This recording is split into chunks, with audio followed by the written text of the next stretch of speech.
Assalamualaikum warahmatullahi wabarakatuh. Selamat pagi dan salam sejahtera untuk kita semua. Putra-putri Ibu harap kalian semua dalam kondisi sehat dan gembira. Untuk itu, tetaplah kita bersyukur kepada Allah Subhanahu wa taala agar hidup kita tambah barokah. Baiklah putra-putri Ibu, setelah kita mengikuti pembelajaran selama hampir 3 bulan ya, kita telah menyelesaikan 2 materi ya, 2 kompetensi dasar, dan kita masuk pada kompetensi dasar yang ketiga, atau kita masuk pada bab 6 ya. Kemarin sudah kita mulai dengan menuju perjuangan kemerdekaan negara Indonesia. Nah, untuk itu Ibu ucapkan terima kasih kepada kalian semua yang telah disiplin, selalu mengerjakan tugas, mengikuti ulangan tengah semester, mengikuti 2 kali ulangan harian ya, dan juga mengerjakan semua tugas-tugas. Terima kasih, karena ilmu ini nantinya juga akan sangat bermanfaat bagi kalian di masa yang akan datang. Nah, untuk itu mari pembelajaran PPKN ini kita lanjutkan dengan materi berikutnya, yaitu tentang proklamasi kemerdekaan. Mari kita lihat tujuan pembelajaran kita hari ini. Baik, minggu lalu kita telah mempelajari tentang perjuangan menuju Negara Kesatuan Republik Indonesia. Kita telah pelajari bahwa terjadi peristiwa Rengas Dengklok, yaitu Insinyur Soekarno dan Muhammad Hatta dipaksa oleh para pemuda dibawa ke Rengas Dengklok untuk berunding karena terjadi perbedaan pendapat antara golongan tua dan golongan muda. Golongan muda menginginkan proklamasi dilaksanakan dengan kekuatan bangsa Indonesia sendiri dalam waktu yang segera, dalam waktu yang sesingkat-singkatnya. Nah, tapi golongan tua menginginkan bahwa proklamasi harus mendapat izin dari Jepang karena takut terjadi pertumpahan darah. Nah, tapi setelah berunding di Rengas Dengklok, maka golongan tua menyetujui pendapat dari golongan muda bahwa proklamasi akan dilaksanakan keesok harinya, yaitu tanggal 17 Agustus 1945. Nah, oleh itu maka segera rombongan baik golongan tua maupun golongan muda kembali lagi ke Jakarta. Nah, teks proklamasi dirumuskan di kediaman Laksamana Muda Maeda, yaitu Panglima Angkatan Laut dari Jepang ya, yang mendukung kemerdekaan Indonesia. Itu di Jalan Imam Bonjol nomor 1 Jakarta. Nah, setelah disusun, disempurnakan, maka pada tanggal 17 Agustus 1945, hari Jumat, pukul 10 waktu Indonesia bagian Barat, di depan rumah Insinyur Soekarno di Jalan Pegangsaan Timur nomor 56 Jakarta, Soekarno dengan didampingi Dr. Andes Muhammad Hatta membacakan teks proklamasi dengan disaksikan lebih kurang 1.000 orang. Nah, Insinyur Soekarno didampingi Muhammad Hatta membacakan teks proklamasi atas nama bangsa Indonesia. Nah, setelah dibacakan teks proklamasi, maka kemudian dikibarkanlah bendera merah putih yang kemudian diiringi atau dengan lagu kebangsaan Indonesia Raya.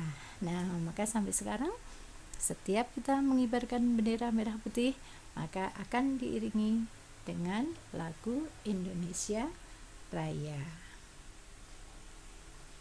Nah, apa makna proklamasi kemerdekaan bagi bangsa Indonesia? Proklamasi kemerdekaan bagi bangsa Indonesia memiliki makna yang dapat kita telaah sebagai berikut. 1. Merupakan akhir penjajahan kaum kolonialis bagi bangsa Indonesia. Ini aspek historis ya, bahwa dengan adanya proklamasi kemerdekaan bangsa Indonesia, maka bangsa Indonesia bebas dari penjajahan bangsa kolonial, ya, dari bangsa manapun, ya, baik itu Jepang atau Belanda atau manapun. Indonesia bebas dari penjajahan bangsa kolonial. Nah, kemudian yang kedua, merupakan pernyataan kemerdekaan dan bebas dari belenggu penjajahan, serta sekaligus membangun kehidupan baru menuju masyarakat Indonesia yang merdeka, bersatu, berdaulat, adil, dan makmur. Jadi dengan adanya proklamasi kemerdekaan itu menyatakan bahwa bangsa Indonesia bebas dari penjajahan bangsa manapun. Dengan demikian, bangsa Indonesia mempunyai hak untuk membangun kehidupan baru, ya, membangun kehidupan baru sesuai dengan keinginan bangsa Indonesia sendiri, karena sekarang Indonesia sudah menjadi negara yang merdeka, bersatu, berdaulat, adil, dan makmur. Kemudian yang ketiga, merupakan sumber tertib hukum nasional yang mengandung makna bahwa berakhirnya hukum kolonial dan digantikan dengan tata hukum nasional. Jadi dengan adanya proklamasi kemerdekaan tadi, ya, menyatakan bahwa bangsa Indonesia tidak lagi dijajah oleh bangsa asing. Untuk itu, bangsa Indonesia berhak mengatur bangsa dan tanah airnya sendiri. Artinya bangsa Indonesia bebas membuat peraturan-peraturan perundangan sesuai dengan keinginan bangsa Indonesia sendiri, tanpa campur tangan negara atau bangsa lain. Nah, jadi hukum kolonial, hukum yang dibuat oleh para penjajah itu tidak semuanya berlaku. Bangsa Indonesia bebas membuat peraturan perundangan sendiri sesuai dengan kondisi bangsa Indonesia. Kemudian yang keempat, memberikan arah dan kewenangan bagi bangsa Indonesia untuk menuju masyarakat yang sejahtera dengan kekuasaan serta menguasai dan mengelola sumber-sumber daya ekonomi secara mandiri.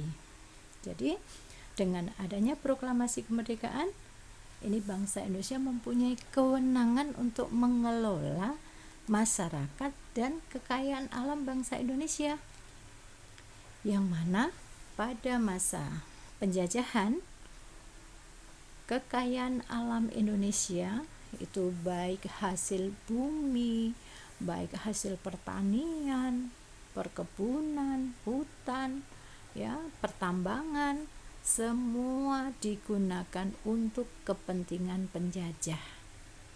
Bangsa Indonesia dibuat hidup sangat miskin, sangat menderita, karena semua kekayaan bangsa Indonesia diambil untuk kepentingan para penjajah. Ya, ketika kita dijajah oleh Belanda, kekayaan alam Indonesia diangkut, dibawa semuanya ke Belanda untuk kepentingan bangsa Belanda. kita dibuat miskin, kita dibuat bodoh, ya, kita diadu domba antara satu dengan yang lain dan sebagainya. Nah, dengan adanya proklamasi, maka mereka tidak lagi mempunyai wewenang untuk mengelola kekayaan bangsa Indonesia. Kekayaan bangsa Indonesia, sumber daya alam Indonesia itu digunakan untuk kepentingan bangsa Indonesia sendiri. Kemudian yang kelima, memberikan kesempatan kepada seluruh rakyat untuk menjadi masyarakat mandiri dan cerdas dan memiliki nilai-nilai budaya yang tinggi. Ya, waktu kita dijajah oleh Belanda, bangsa Indonesia, kita semua ini dari suku apapun itu mereka anggap sebagai pribumi. Nah, sehingga kedudukan sosial kita itu dianggap rendah. Ya, kedudukan sosial kita itu dianggap rendah. Tidak sejajar dengan bangsa-bangsa lain, apalagi bangsa penjajah. Ya. Kita dianggap rendah, kita dianggap tidak seimbang jika bergaul dengan mereka. Ya. Kita sama-sama pintar. Ya, kemudian kalau dalam pemerintahan, orang-orang Indonesia yang pintar juga mereka bisa bekerja di pemerintahan Belanda. Ya, sekolah ijazahnya sama, sekolah di tempat yang sama, bekerja dengan pangkat yang sama, tapi haknya berbeda. Upah yang diterima oleh bangsa Indonesia kecil, tapi upah yang diterima oleh bangsa Belanda atau Indo atau bangsa lain itu lebih besar. Ya, karena kita dianggap pribumi, kedudukan sosial kita rendah. Nah, tapi dengan adanya kemerdekaan, dengan adanya proklamasi yang menyatakan bahwa kita sudah lepas dari penjajahan, kita sudah merdeka, maka kedudukan kita sejajar dengan bangsa lain. Ya, kita berhak menjadi masyarakat mandiri dan cerdas. Kita juga akan mengembangkan nilai-nilai budaya yang tinggi. Ya, karena pada dasarnya bangsa Indonesia itu sebenarnya sudah memiliki budaya yang tinggi. Ya, pada zaman kerajaan-kerajaan dulu, Majapahit, ya, Sriwijaya, itu Indonesia sudah menjadi negara yang terkenal. Bahkan Mataram kuno, ya, ketika dibuat Candi Borobudur, Candi Prambanan dan sebagainya, itu teknik pengerjaan yang sangat tinggi, nilai budayanya juga sangat tinggi. Berarti bangsa Indonesia itu adalah bangsa yang memiliki budaya yang tinggi. Nah, tapi dengan adanya penjajahan hilang, ya, semua budaya yang tinggi tadi tidak dianggap oleh bangsa penjajah. Nah, maka dengan adanya proklamasi kemerdekaan, kita berhak menjadi masyarakat mandiri, cerdas, dan memiliki nilai-nilai budaya yang tinggi. Kemudian, proklamasi kemerdekaan memberikan kewenangan kepada seluruh bangsa Indonesia untuk menjaga dan mempertahankan kedaulatan negara dari segala macam rongrongan. Ya. Jadi, setelah kita merdeka, keamanan pertahanan negara itu menjadi kewajiban, menjadi hak dan kewajiban seluruh bangsa Indonesia. Ya. Jadi, jika ada gangguan baik itu dari dalam maupun dari luar negeri, ya kita semua itu yang wajib untuk mempertahankannya.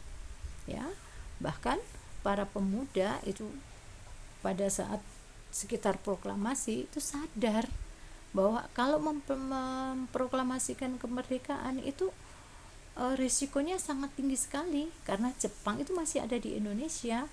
Jadi tidak ada kemungkinan ada Jepang yang tidak setuju, mungkin kita akan berbaku hantam dengan Jepang. Belum lagi kalau sekutu, anggota sekutu datang, misalnya Belanda, ya, Belanda yang pernah sekian lama menguasai Indonesia, mereka masih sangat menginginkan Indonesia. Jadi dipastikan Belanda pasti akan kembali ke Indonesia. Nah, ini oleh para pemuda sudah disadari, tapi para pemuda sedikit pun tidak punya rasa gentar. Semua pemuda Indonesia yang tinggal dimanapun, mereka rela berkorban demi untuk mempertahankan Indonesia. Meskipun mereka harus bertaruh nyawa, bukan hanya harta, ya, bukan hanya keluarga, bahkan nyawanya sendiri, nyawa keluarganya mereka pertahankan, mereka pertaruhkan demi kemerdekaan Indonesia. Jadi seperti itulah beratnya, ya, para pemuda kita pada masa proklamasi, pada masa memperjuangkan kemerdekaan. Baik. Kemudian yang ketujuh adalah merupakan alat hukum internasional untuk bangsa Indonesia dalam melakukan hubungan dan kerjasama internasional. Jadi dengan adanya proklamasi kemerdekaan, kita sudah menjadi negara yang berdaulat, menjadi negara yang merdeka. Nah, maka kita berhak menjalin kerjasama dengan negara lain. Ya, kita berhak menjalin hubungan dengan negara lain. Pada saat kita dijajah, Indonesia tidak bisa menjalin hubungan dengan negara lain. Yang menjalin hubungan negara lain, ya negara penjajah, bukan kita. Ya. Nah, maka dengan adanya kemerdekaan, dengan adanya proklamasi, maka bangsa Indonesia punya hak untuk melakukan hubungan kerjasama dengan negara manapun, ya, dengan negara manapun. Jadi, kita bisa bekerja sama dengan negara-negara lain, ya, secara ya seperti kemarin ada bilateral, ya, regional, multilateral dan sebagainya. Itu hanya bisa kita lakukan, hanya kita miliki ketika kita sudah merdeka. Sebelum merdeka kita nggak bisa berbuat seperti itu. Nah, itu adalah makna proklamasi kemerdekaan. Ya, putra-putri Ibu, kita sekarang sudah dalam kondisi yang enak, ya. Kita tinggal menikmati hasil perjuangan para pahlawan kita. Ya, kita nggak pernah memanggul senjata, nggak diminta berkorban untuk ini, itu, dan sebagainya. Tapi perjuangan itu belum selesai, karena tujuan kita merdeka itu tidak hanya melepaskan diri dari penjajahan, tapi selanjutnya kita ingin menjadi negara yang merdeka, bersatu, berdaulat, adil, dan makmur. Menjadi negara yang makmur itu tidak mudah, ya. Tidak begitu saja kita merdeka kita langsung menjadi negara yang makmur, tidak demikian. Tetapi kita harus bisa mengisi kemerdekaan ini dengan hal-hal yang positif supaya kita bisa mempertahankan kemerdekaan. Ya, kalian sebagai pelajar ya harus pertama mempunyai karakter, ya, selalu berperilaku yang baik sebagai umat beragama, melaksanakan ibadah yang baik, sebagai umat atau makhluk sosial, kita harus menjalin hubungan yang baik dengan orang yang berada di sekitar lingkungan kita, di rumah dengan orang tua, dengan saudara kita, di masyarakat dengan tetangga-tetangga kita, di sekolah dengan kawan-kawan, dengan bapak, ibu, guru, dengan kepala sekolah, tata usaha dan sebagainya.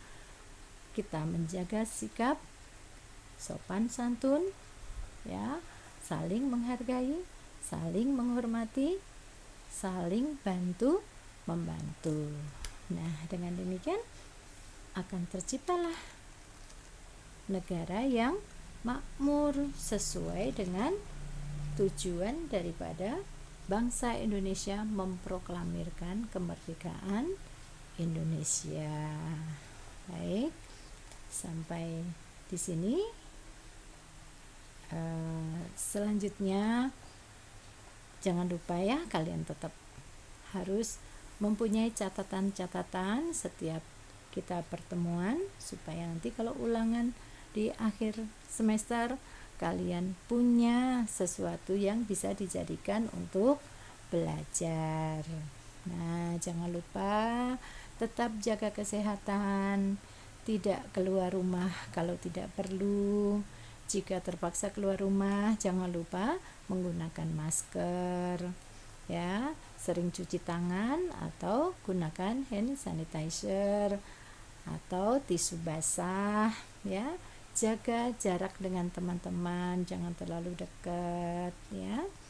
Dan pulang kembali ke rumah jika urusan sudah selesai. Sekian, terima kasih. Ibu akhiri sampai di sini. Assalamualaikum warahmatullahi wabarakatuh.